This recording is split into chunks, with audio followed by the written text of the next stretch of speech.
1940s have been a decade of breakthroughs and developments in medicine and psychiatry. Scientists have developed a new technology to cure mentally ill adults. With the use of electroshocks, the minds of sick patients are being wiped clean, giving them a fresh start. On this blank slate, physicians then imprint a new, healthy personality. Remaking people, shocking them into obedience. This is a story about that powerful idea. In the 1950s, it caught the attention of the CIA. The agency funded a series of experiments. Out of them was produced a secret handbook on how to break down prisoners. The key was using shock to reduce adults to a childlike state.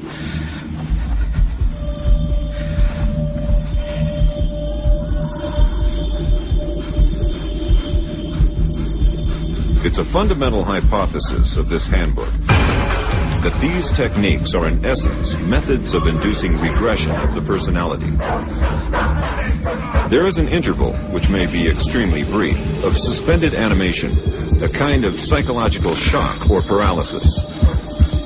Experienced interrogators recognize this effect when it appears, and know that at this moment the source is far more open to suggestion, far likelier to comply than he was just before he experienced the shock.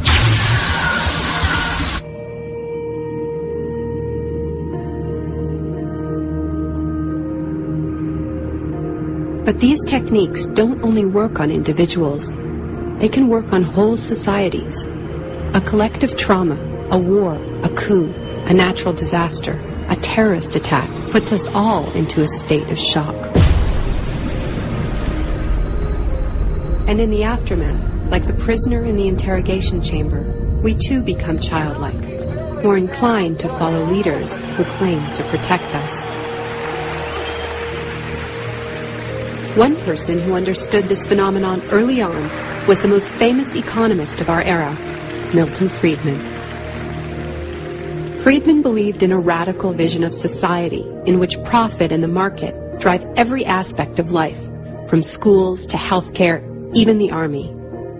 He called for abolishing all trade protections, deregulating all prices, and eviscerating government services. These ideas have always been tremendously unpopular, and understandably so. They cause waves of unemployment, send prices soaring, and make life more precarious for millions. Unable to advance their agenda democratically, Friedman and his disciples were drawn to the power of shock. The subject should be rudely awakened and immediately blindfolded and handcuffed. When arrested at this time, most subjects experience intense feelings of shock, insecurity, and psychological stress. The idea is to prevent the subject from relaxing and recovering from shock.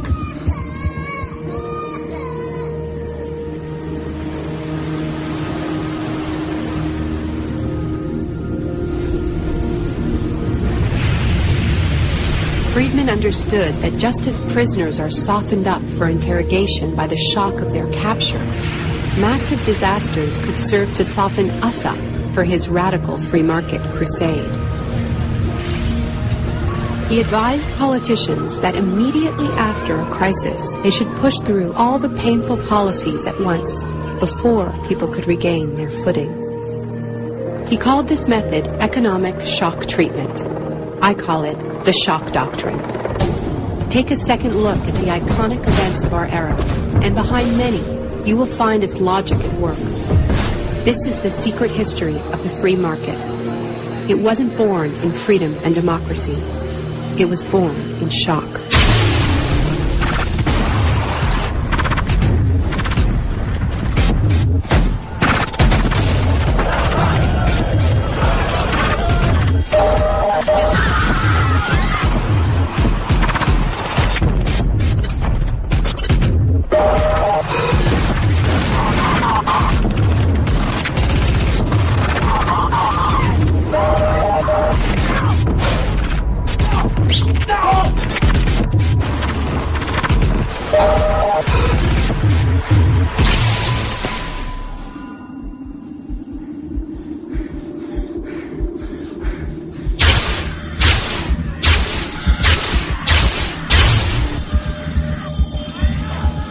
Isolation, both physical and psychological, must be maintained from the moment of apprehension. The capacity for resistance is diminished by disorientation. Prisoners should maintain silence at all times. They should never be allowed to speak to each other.